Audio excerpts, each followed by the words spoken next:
Hello everyone, welcome to ओजस्वी की पाठशाला। हमने कवर किया होमोफोन्स की सीरीज को और सिनोनिम्स और एंटोनिम्स को। होमोफोन्स की सीरीज प्लेलिस्ट में अलग से पड़ी हुई है और जो सिनोनिम है और एंटोनिम्स है इसके लिए अब जो वोकैब की पाठशाला शॉर्ट सीरीज है, जो वोकैब की पाठशाला में शॉर्ट वीडियोज हैं, अगर आपने उन सारी वीडियोज को देख लिया तो आपकी जो वोकैब है सिनोनिम एंटोनिम में, ये आपकी रुकने वाली नहीं है। डेफिनेटली आपके एग्जाम में ये 2 नंबर का जो सिनोनिम एंटोनिम आता है और होमोफोन्स आता है, ये आपका डेफिनेटली कंप्लीट होने वाला है। वोकैब की पाठशाला में वोकैब में जो है वोकैबलरी में अब आपका हम कवर करने वाले वन वर्ड सब्स्टिट्यूशन। देखो है क्या कि synonym, antonym, homophones, idioms and phrases और फ्रेजल वर्ब, ठीक है ना। ये सारे क्वेश्चंस आपको 2-2 नंबर के मिलते हैं। इट मींस अप्रोक्सीमेटली 10 मार्क्स के आपके क्वेश्चन होते हैं और ये वो नंबर होते हैं, अगर आपको मालूम है और आपने आंसर किया तो आपका फुल मार्क्स मिलेगा, अदरवाइज आपको 0 मार्क्स मिलेगा। तो इनको कवर करना बहुत जरूरी है क्योंकि अभी आपके पास टाइम है, अभी इनको कवर कर सकते हो और एग्जाम जब आ जाएगा पास में, अगर आप चाहो लास्ट के टाइम पे वोकैब को कंप्लीट करना तो आप यूपी बोर्ड की जो इंटरमीडिएट की वोकैब है उसको आप कंप्लीट नहीं कर पाओगे, ठीक है ना। तो इस सीरीज को कंटिन्यू करते हुए हम आपके लिए वन वर्ड सब्स्टिट्यूशन लाए, इंपॉर्टेंट वन वर्ड सब्स्टिट्यूशन है। आप इनको वीडियो के लास्ट तक बस देखिए और कॉपी लेकर के बैठिए, सिर्फ वन वर्ड आंसर आप नोट कीजिएगा, बाकी कुछ मत नोट कीजिएगा। अगर आपको कंप्लीटली नोट करना है तो आप हमारे टेलीग्राम से जुड़े रहिएगा, वहां पर आपको इसकी पीडीएफ मिल जाएगी, ठीक है ना। तो स्टार्ट करते हैं आज का ये video related one word substitution. देखो वन वर्ड सब्स्टिट्यूशन क्या होते हैं, जैसे कि हिंदी में वाक्यों के लिए एक शब्द होता है, ऐसे ही इंग्लिश में जो है किसी वाक्य के लिए एक शब्द का प्रयोग करना क्या कहलाता है, वन वर्ड सब्स्टिट्यूशन कहलाता है। तो सबसे पहले बात करेंगे a place where animals are slaughtered for market. देखो अगर हम स्लॉटर की बात करें तो स्लॉटर कहते हैं एनिमल्स को मारने को, जानवरों को मारने को। एक ऐसा स्थान जहां पर एनिमल्स को किल किया जाता है, जानवरों को मारा जाता है, काटा जाता है, किसके लिए? फॉर मार्केट, व्यापार करने के लिए, बाजार के लिए, उसे हम कहते हैं अबेटर। अबेटो भी कहते हैं और कई बार इसको हम अबेटर ना कह के इसको स्लॉटर हाउस भी कहा जाता है, ठीक है ना। इसको आप अबेटर या फिर स्लॉटर हाउस भी आप कह सकते हैं। स्लॉटर हाउस क्या होता है, अगर हिंदी की बात करें तो कई बार इसको लोग बूचड़ खाना कह देते हैं, बूचड़ खाना, ठीक है। तो या तो इसको हम कहें अबेटो या फिर हम कहें स्लॉटर हाउस। एक ऐसा स्थान, एक ऐसा स्थान जहां पर एनिमल्स को मारा जाता है, किल किया जाता है, काटा जाता है, इट मीन्स उनको तैयार किया जाता है एज अ बिजनेस पर्पज से, मार्केट के लिए, बाजार के लिए, जिसको आप में से कई लोग मीट खाते हैं। वो जो तैयारी होती है वो बूचड़ खाने में तैयारी होती है, अबेटो में तैयारी होती है, ठीक है ना। वहां से इसको मार्केट के लिए भेजा जाता है। A place where bees are kept, एक ऐसा स्थान जहां पर मधुमक्खियों को रखा जाता है, मधुमक्खियों को रखा जाता है। जो लोग मधुमक्खी पालन करते हैं वो लोग एक बॉक्स होता है लकड़ी का, उसमें क्या करते हैं, मधुमक्खियों को पालते हैं। तो ये जो प्लेस होता है इसको हम अपीरी कहते हैं। मधुमक्खियों को रखने का स्थान जो होता है वो अपीरी कहते हैं। वैसे तो मधुमक्खियां कहीं भी अपना घर बना लेती हैं, टंकी पे, बड़ी बड़ी टंकियों पे घर बना लेती हैं, पेड़ों पे घर बना लेती हैं, लेकिन एक ऐसा स्थान जहां पर मधुमक्खी का पालन किया जाता है, वहां पर क्या होता है, काफी सारे प्लेस पर ऐसे जो है लकड़ी के बॉक्स रखे जाते हैं और उनमें क्या कहते हैं, मधुमक्खियों को पाला जाता है। तो वो जो स्थान होता है उसको हम क्या कहते हैं, अपीरी कहते हैं, ठीक है ना।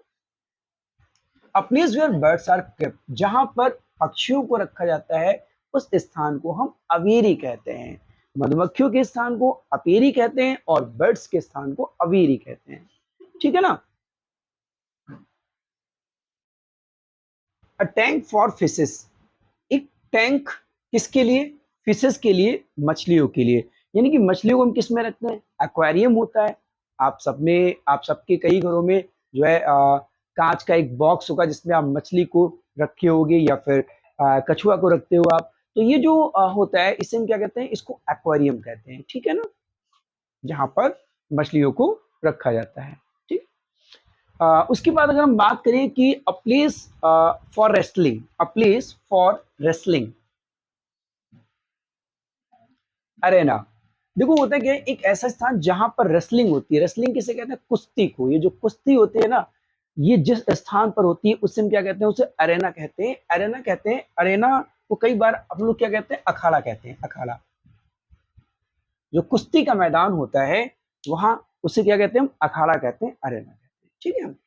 और जरूरी नहीं है कि सिर्फ कुश्ती के लिए, बल्कि और भी स्पोर्ट्स गेम जो होते हैं उसके लिए जो प्लेस यूज किया जाता है उसको भी हम अरेना कहते हैं। लेकिन स्पेशली अगर बात करें तो उसको हम कुश्ती के लिए यूज करते हैं, अरेना, जिसको हम कहते हैं अखाड़ा।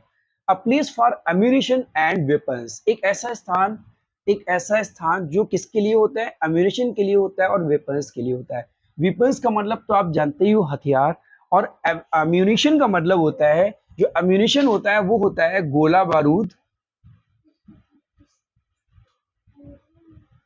या फिर हम ये कह लें युद्ध सामग्री। यानी कि जो विस्फोटक मटेरियल होता है, जो गोला बारूद होती है, उसको और हथियारों को रखने के लिए जो स्थान होता है वो आर्सेनल होता है।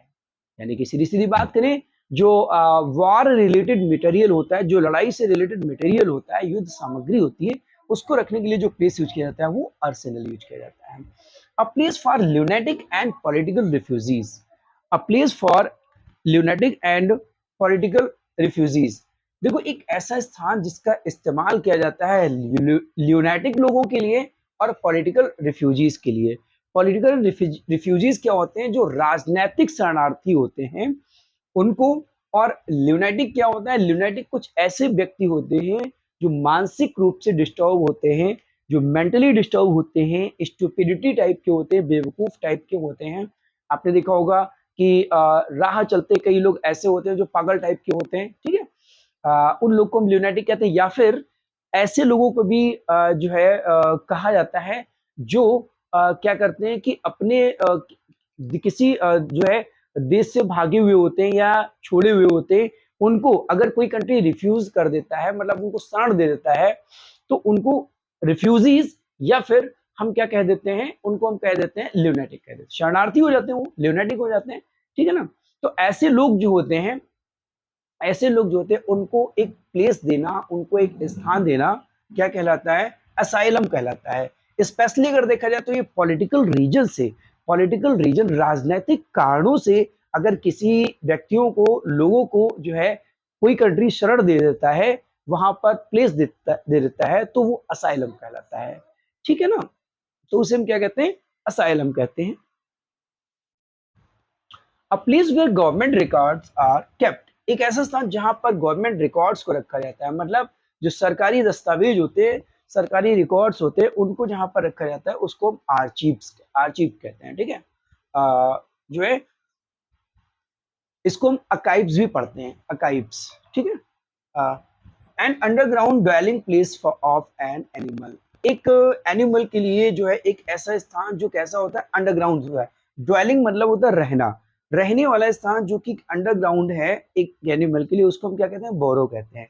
आपने देखा खरगोश क्या करता है, मिट्टी खोद करके अपना घर बना लेता है। जो बिल होता है मिट्टी को खोद करके अपना बना लेता है, उसी में वो रहता है, तो वो स्थान क्या कहलाता है, बोरो कहलाता है। A place where ammunition is hidden, एक ऐसा स्थान जहां पर एम्यूनिशन को हिडन किया जाता है, छिपाया जाता है, रखा जाता है।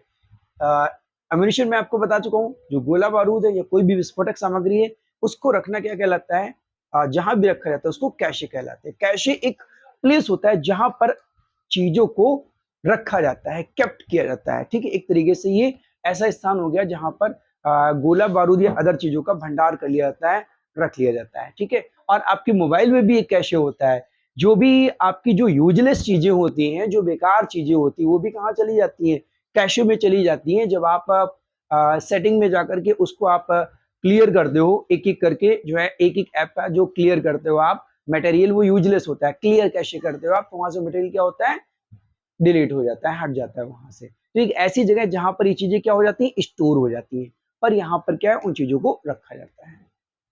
वो मोबाइल का प्लेस है और ये एक अलग प्लेस है जहां पर इम्यूनिशन को रखा जाता है। A place with gambling tables, एक ऐसा स्थान जहां पर गैम्बलिंग टेबल्स होती हैं। गैम्बलिंग टेबल्स क्या होती हैं, गैम्बलिंग टेबल्स वो होती हैं, आपने मूवीज में देखा होगा अक्सर कि जो मूवी होती है उसमें क्या होता है कि लोग जो है इंजॉय करने के लिए जाते हैं और कैसीनो में जाते हैं, उसको कैसीनो बोलते हैं, जहां पर बड़ी सी टेबल लगी होती है और लोग जुआ खेलते हैं वहां पर, ठीक है ना, जुआ खेलते हैं। तो ये जो गैम्बलिंग टेबल होती है जहाँ रखी होती है, उस प्लेस को हम क्या बोलते हैं, कैसीनो बोलते हैं।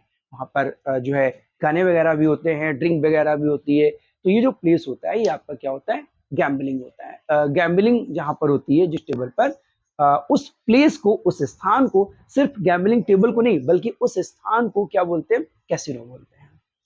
A place where the dead are buried, एक ऐसा स्थान जहां पर जो डेड होते हैं, जो मरे हुए लोग होते हैं, उनको दफनाया जाता है, उसको हम सिमेट्री बोलते हैं, जिसको आप कब्रिस्तान कहते हो। ठीक है, जहां पर बरी किया जाता है, दफनाया जाता है कैसे लोगों को, जिनकी डेथ हो चुकी होती है, जो मर गए होते हैं लोगों को।